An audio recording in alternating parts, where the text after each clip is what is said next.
Islam actuel. Bienvenue sur le podcast Les Clés du Coran. Comment régénérer la Oumma du juste milieu? Peut-on sortir la Oumma de sa crise actuelle et la régénérer?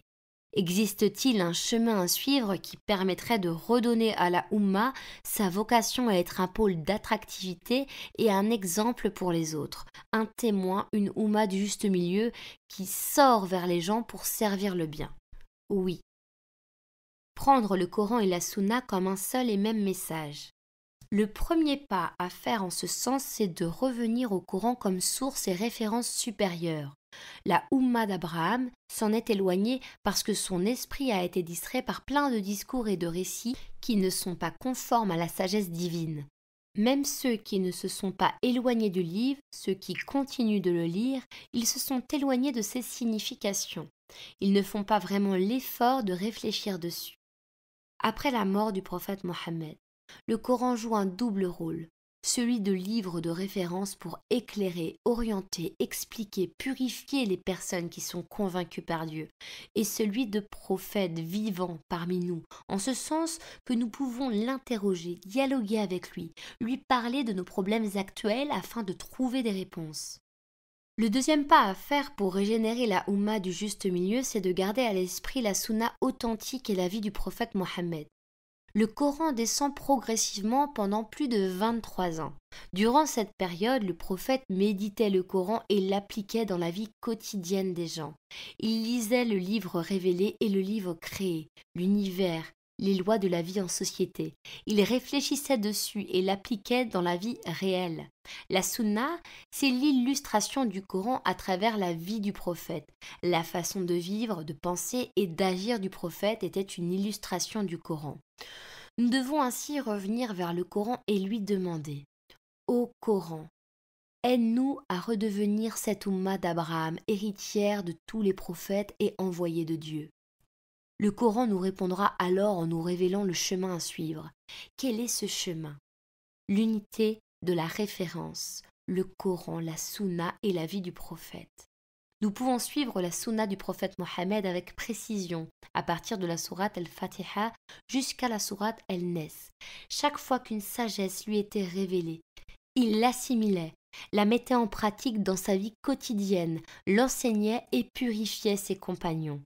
Nous pouvons également connaître sa Sunna à travers les récits, hadiths, qui racontent comment il a mis en pratique tel ou tel principe du Coran.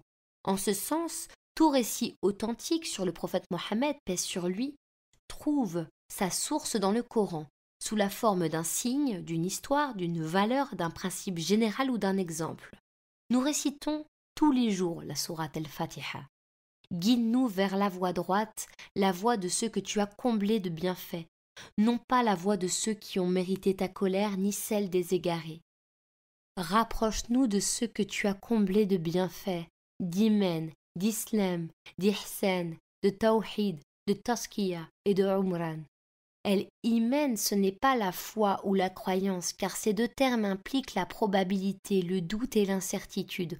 Au contraire, El-Iman signifie adhérer avec conviction, en toute confiance et avec certitude à l'idée que Dieu existe, qu'il est Dieu l'unique. Être convaincu par l'existence de Dieu et son unicité, c'est aussi être convaincu par l'enseignement des prophètes et des messagers qu'il a envoyés, dont le dernier est Mohammed, paix sur lui. Le Coran n'oppose pas la croyance ou la foi à la raison. Une croyance qui n'est pas fondée sur une connaissance juste du monde, sur une réflexion et un choix personnel, n'a aucune valeur au regard de Dieu. Le Coran invite la famille humaine à fonder El-Iman ou son adhésion à la sagesse divine, non pas en se basant sur le discours de la majorité, le discours des dirigeants politiques et religieux, les interprétations et les théories sans fondement, les croyances populaires, les traditions, les superstitions, la magie ou la sorcellerie, mais en se basant sur l'observation des signes dans l'univers et sur la réflexion sur les signes et les preuves que le Coran expose avec clarté. El-Iman est donc une adhésion et une conviction qui se fondent sur une connaissance juste de la réalité et non sur un bon sentiment. L'Islam, c'est le fait d'adhérer à la volonté de Dieu. C'est accepter de faire de la volonté de Dieu dont le contenu est le vrai, le bien et le juste, sa volonté personnelle et le repère pour bien orienter ses intentions, ses pensées, ses choix, ses paroles et ses actions quotidiennes. L'ihsan, c'est le fait d'exceller dans la réalisation des commandements de Dieu. C'est l'excellence morale et spirituelle, intellectuelle et sociale. El-Tawhid, c'est le fait de reconnaître qu'il n'existe aucune divinité en dehors de Dieu l'unique. C'est comprendre et agir dans le monde à la lumière de cette réalité. C'est servir Dieu l'unique en toutes circonstances, dans sa vie personnelle, en famille, en société et avec la nature. Et enfin, c'est prendre sa volonté comme la norme ultime, comme le bien par excellence à concrétiser dans sa vie. El-Tazkiya, c'est le fait de mener l'effort de purifier ses intentions, ses idées et son action, pour ressembler au modèle des prophètes que Dieu nous invite à suivre. El-Umran, c'est le fait de mener l'effort de remplir l'espace-temps avec les idées, les valeurs et les idéaux que Dieu nous invite à réaliser dans cette vie. C'est bâtir une civilisation, une culture, des arts, un système économique, politique, technologique, agricole, au service du vrai, du bien et du juste. Seigneur, fais-nous parmi cette Oumma. Nous ne devons pas nous éloigner de cette Oumma vivante, autrement nous nous perdrons. Tu aimes ce qu'on fait? Like, partage, abonne-toi et soutiens-nous sur islamactuel.org/don. DON. On te propose des projets inédits pour faire parler le Coran sur les questions de la vie réelle, des questions qui te concernent. islamactuel.org/don. DON. Merci, on reprend l'épisode. Agir pour tisser l'unité de la Oumma islamique.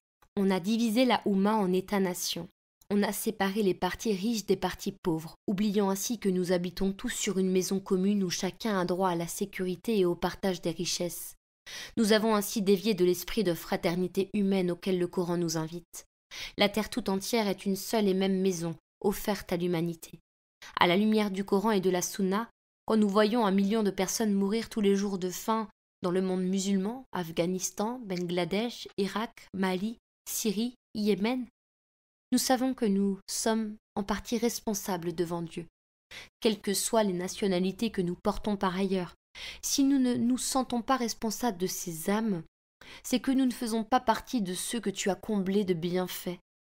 Ceux que Dieu a comblés de bienfaits s'entraident dans la difficulté et partagent leurs richesses. Ainsi, le troisième pas à faire pour régénérer la Oumma du juste milieu, c'est de tisser un réseau de communication entre les pays musulmans. Ces derniers ne doivent pas couper leurs relations. Or, pour aller d'un pays musulman vers un autre, nous trouvons souvent un avion par semaine avec un coût dissuasif. Nous devons faciliter les liens entre les pays musulmans par tous les moyens de communication et de transport, terre, fer, mer, air.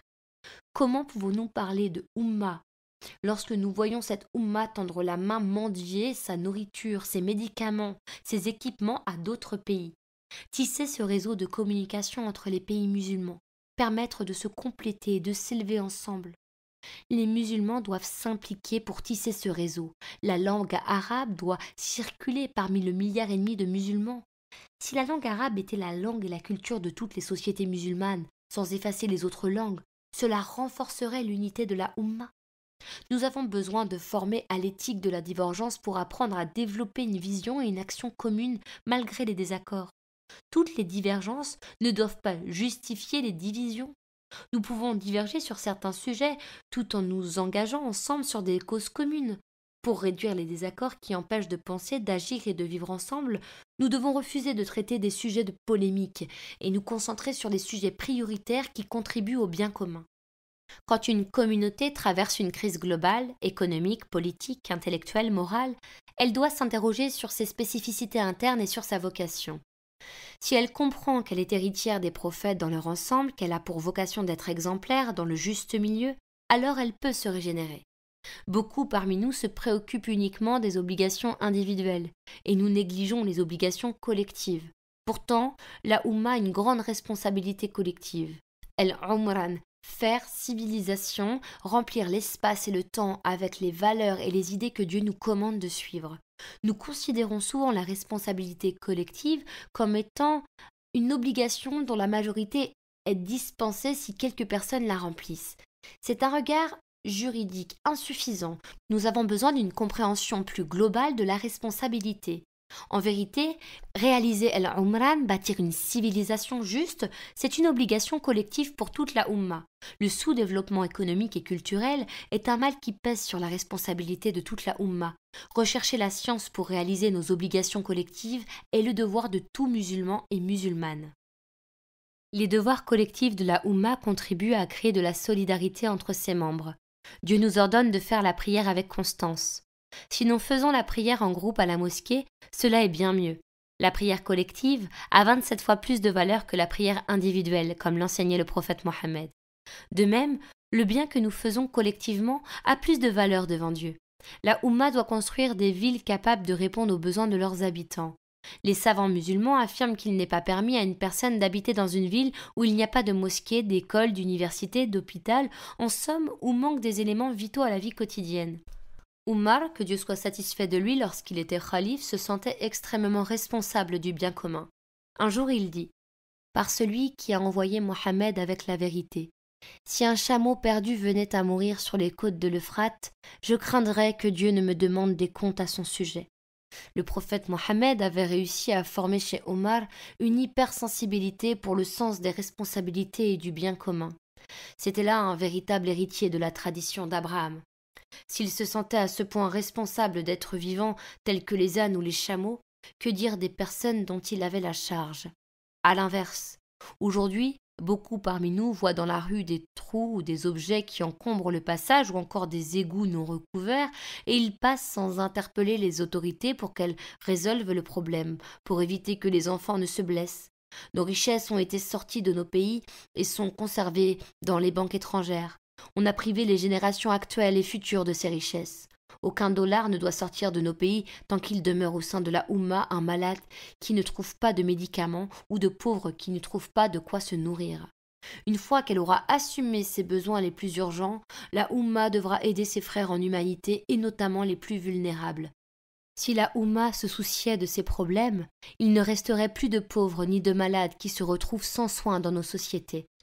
Mais nos esprits et notre façon d'agir sont dominés par l'individualisme, par la fragmentation de la Oumma, par la logique nationaliste et par la corruption. J'ai visité de nombreuses universités dans le monde musulman. J'y ai beaucoup enseigné et échangé avec les professeurs et des étudiants. Je n'ai trouvé aucune matière qui étudie l'unité de la Oumma et qui analyse les facteurs de division. Reconstruire l'unité de la Oumma est une obligation charia. L'unité des musulmans ne mérite-t-elle pas d'être étudiée par les étudiants pour comprendre le processus de division et de reconstruction? Toutes les Oummas humaines étudient les conditions de l'unité nationale, les devoirs individuels pour la renforcer.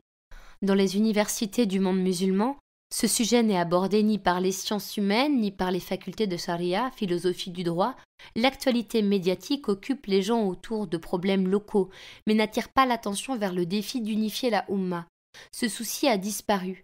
Les gens sont de plus en plus gagnés par l'individualisme. Il fut un temps où la Oumma bougeait comme un seul corps.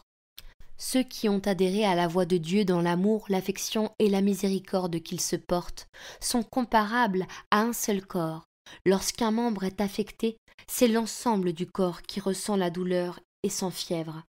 Telle était la Oumma d'Abraham et de Mohammed, la Oumma du juste milieu, témoin exemplaire pour les gens, solidaire dans le bien et la justice.